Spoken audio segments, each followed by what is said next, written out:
আজকের ভিডিওয়ে আপনাদের সবাইকে স্বাগত। পাকিস্তানের হয়ে গুপ্তচর গ্রেপ্তার ইউটিউবার। খবরের শিরোনামে একটি নাম, ইউটিউবার হিসেবে তার পরিচিতি। সেই যুবতী আসলে তার ইউটিউবার বৃত্তির আড়ালে চালাচ্ছিল গুপ্তচর বৃত্তি। পাকিস্তানের জন্য ভারতে বসে গুপ্তচর বৃত্তি চালাচ্ছিলেন এই যুবতী। ভারত থেকে গোপন খবর, বিভিন্ন জায়গার খবর, সেনা মোতায়েনের খবর সংগ্রহ করে পাকিস্তানের হাতে তুলে দেওয়া ছিল তার কাজ। যদিও সেটাও সে করতো নিজেকে ইউটিউবার হিসেবে তুলে ধরার আড়ালে। কিন্তু পাকিস্তানের হয়ে গুপ্তচর বৃত্তি ধরে ফেলল পুলিশ। হরিয়ানার হিসারের বাসিন্দা জ্যোতি মালহোত্রাকে গ্রেপ্তার করেছে পুলিশ। তার বিরুদ্ধে গুপ্তচর বৃত্তি এবং গুরুত্বপূর্ণ তথ্য পাকিস্তানের পাচারের মামলাও রুজু করা হয়েছে। কে এই জ্যোতি মালহোত্রা, কিভাবেই বা তাকে ধরা হলো এবং কি তথ্যই বা তার ব্যাপারে উঠে এসছে, জানতে হলে অবশ্যই আপনাদের ভিডিওটা প্রথম থেকে শেষ অবধি দেখতে হবে। সাথে থাকুন, সঙ্গে থাকুন আর দেখতে থাকুন খবরের হাট।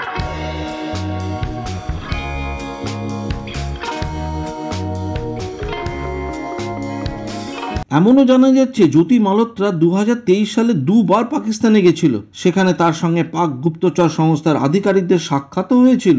ওই সালেই দিল্লিতে পাক হাই কমিশনের অফিসে গিয়েছিলেন ওই ট্রাভেল ব্লগার। সেখানকার এক কর্মী ছিলেন এহসানুর রহমান ওরফে দানিশ, এবং তার সাথে তার পরিচয়ও হয়েছিল। পরে তারা নাকি বিদেশে ঘুরতেও গেছিলেন।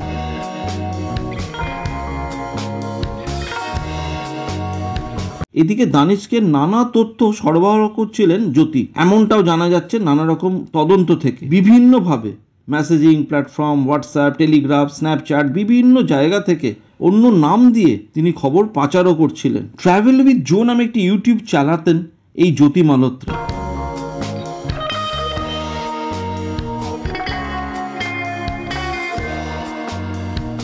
এমনও জানা যাচ্ছে লস্কর ঘাটিতে গুপ্তচর প্রশিক্ষণও নাকি তাকে দেওয়া হয়েছিল। বিশেষ অভিযানের জন্য তাকে ফেরানো হয়েছিল ভারতে। সেই জন্য পরতে পরতে রয়েছে রহস্যে মোড়া।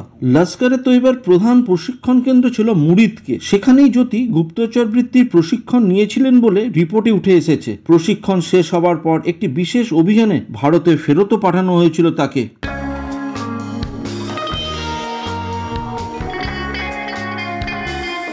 পাকিস্তানি গুপ্তচরদের সঙ্গে যোগাযোগ রাখার অভিযোগে গ্রেপ্তার করা হয়েছে ভারতীয় নেট প্রভাবী ইউটিউবার জ্যোতি মালহোত্রা। হরিয়ানার বাসিন্দা জ্যোতির ইউটিউবের একটি চ্যানেল রয়েছে। মূলত ভ্রমণের ভিডিও তিনি পোস্ট করতেন সেই চ্যানেলে। জ্যোতির সঙ্গে পাকিস্তানি গুপ্তচরদের যোগাযোগ ছিল বলে অভিযোগে উঠে এসেছে। জ্যোতিকাণ্ড ইতিমধ্যেই দেশ জুড়ে হইচই ফেলেছে। প্রতিনিয়ত উঠে আসছে নানা রকম নতুন নতুন তথ্য। এরই মধ্যে উঠে এসেছে একটি চাঞ্চল্যকর বিষয়। অভিযোগ, পাকিস্তানে গিয়ে নিষিদ্ধ জঙ্গি সংগঠন লস্করে তৈবার কাছে প্রশিক্ষণ নিয়েছেন জ্যোতি। সেই তথ্যটি রিপোর্ট থেকে পাওয়া গেছে। এও জানা যাচ্ছে পহেলগাঁও হামলার কয়েকদিন আগেই পাকিস্তান সফর করেছিলেন জ্যোতি। 14 দিন মুরিদকেতে তিনি ছিলেন। জিজ্ঞাসাবাদের সময় তিনি সেই সফরের কথা স্বীকারও করেছেন বলে জানা গেছে। যদিও তাকে কোন অভিযানের দায়িত্বে ভারতে ফেরত পাঠানো হয়েছিল তা এখনো স্পষ্ট নয়।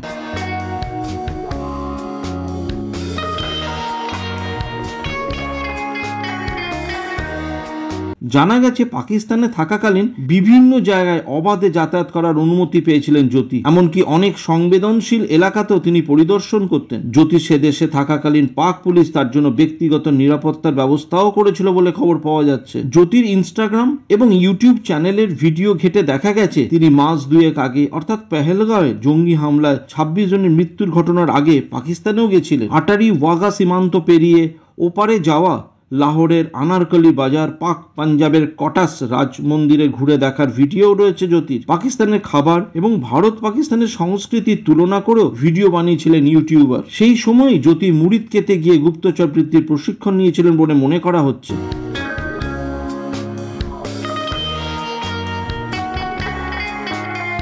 তবে উল্লেখ্য, অপারেশন সিঁদুরের সময় মুরিদকে জঙ্গি ঘাঁটিটি সম্পূর্ণ উড়িয়ে দিয়েছে ভারতীয় সেনা। পেহেলগাঁও কাণ্ডের পর থেকে পাকিস্তানি গুপ্তচরদের সঙ্গে ভারতীয়দের যোগাযোগের বেশ কিছু অভিযোগ উঠে এসেছে। গত কয়েকদিনে পাঞ্জাব, হরিয়ানা এবং রাজস্থান থেকে বেশ কয়েকজনকে গ্রেপ্তারও করা হয়েছে। তাদেরই মধ্যে একজন হলেন এই জ্যোতি মালহোত্রা।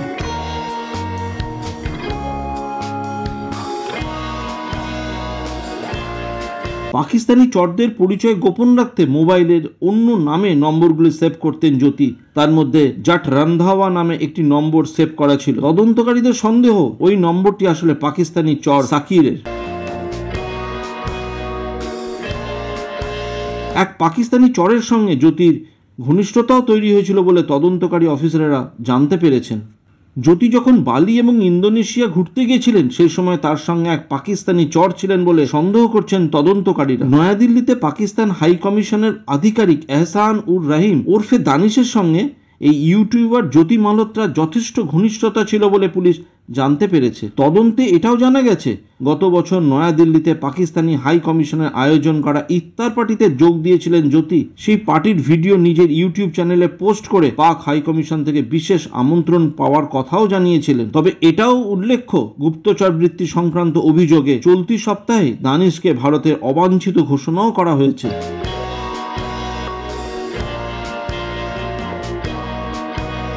তদন্তে এটাও দেখা যাচ্ছে দানিশের মাধ্যমে পাক গুপ্তচর সংস্থার একাধিক আধিকারিকের সঙ্গে যোগাযোগ হয়েছিল জ্যোতির। তদন্তকারীদের সূত্রে এটা উঠে এসছে জ্যোতি প্রথমবার পাকিস্তানে গেছিলেন 2023 সালে। ওই সময় নয়াদিল্লিতে পাকিস্তান হাই কমিশনের আধিকারিক দানিশের সঙ্গেই তার পরিচয় হয়েছিল। জ্যোতির ইউটিউব চ্যানেল, যেটির নাম ট্রাভেল উইথ জো, সেখানে মূলত ভ্রমণের ভিডিও পোস্ট করতেন জ্যোতি। গত বছর কাশ্মীরেও গিয়েছিলেন জ্যোতি, সেখানে তার ডাল লেকের শিকারা করে ঘোরার ভিডিও রয়েছে। ট্রেনে করে শ্রীনগর থেকে বানিহাল যাওয়ার একটি ভিডিও পোস্ট করেছিলেন ইউটিউবার হিসেবে দ্রুত খ্যাতি এবং অর্থ উপার্জন করতে চেয়েছিলেন জ্যোতি। নিজের ক্ষেত্রের প্রতিযোগিতার পিছনে ফেলে এগিয়ে যেতে চেয়েছিলেন জ্যোতি। জ্যোতির ইউটিউব চ্যানেল ট্রাভেল উইথ জো এর সাবস্ক্রাইবারের সংখ্যা 3,85,000। এই সংখ্যাটাই দ্রুত বৃদ্ধি করতে চেয়েছিলেন। সেই জন্য নিত্য নতুন বিষয়বস্তু প্রয়োজন ছিল তার। সেই সব বিষয়বস্তু জোগাড় করতে বারবার পাকিস্তানে গিয়েছিলেন জ্যোতি। পুলিশ এটাও জানিয়েছে সেই সূত্রে পাকিস্তানি চরদের কাছে ক্রমেই সম্পদ হয়ে উঠেছিলেন তিনি।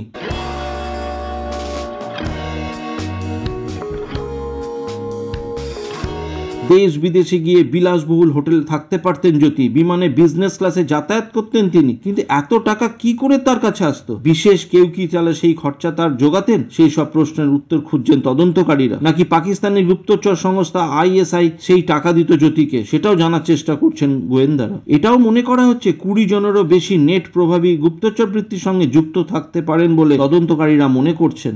আশা করব ভিডিওটা আপনাদের ভালো লেগেছে। কিছু বলার থাকলে অবশ্যই কমেন্টসে লিখে দেবেন এবং লাইক ও শেয়ার করবেন।